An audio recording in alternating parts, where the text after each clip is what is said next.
watching the U-23s, obviously they failed to qualify for the Olympics for the second cycle in a row. Given, from your experience coaching that group in the previous cycle, I mean, what's the challenging about that level and getting the Olympic cycle? And is there things that you think that the program should be learning from the last two cycles? Well, listen, I haven't been close enough to it to really make judgments about this cycle. Watched the games. I thought versus Colombia was far and away the better team.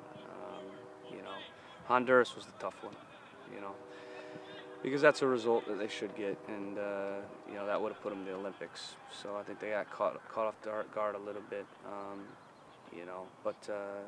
I presented a technical report after my time with the Olympic team,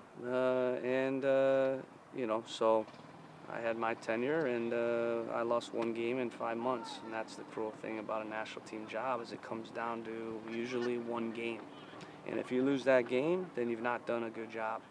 So we lost to Canada 2-0, and this team lost to Honduras 2-0. And say what you want about anything else, it comes down to getting results at the national team level. But what makes it challenging is, in any national team job, is you don't have your group together over time to build that cohesiveness. So it's a lot about talent selection and picking the right system on the right day and your tactical preparation for getting a result in a one-off, or a couple games.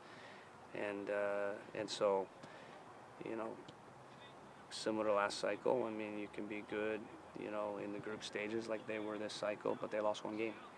We didn't lose a game until Canada, and over the 5 months in every friendly. We beat Mexico actually 2-0, who won the Olympics. We beat them 2-0 going into the qualifying. So we were rolling, but then we got pinched 2-0 against Canada, against the run of play on 2 set-piece goals where we dominated possession and dominated the game, and ultimately we didn't qualify because of it. And that's the challenge of any national team job.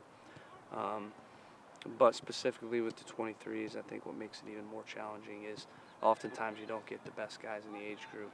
Josie Altidore was young enough to play for me, but I'm not getting him. The clubs don't have to release him.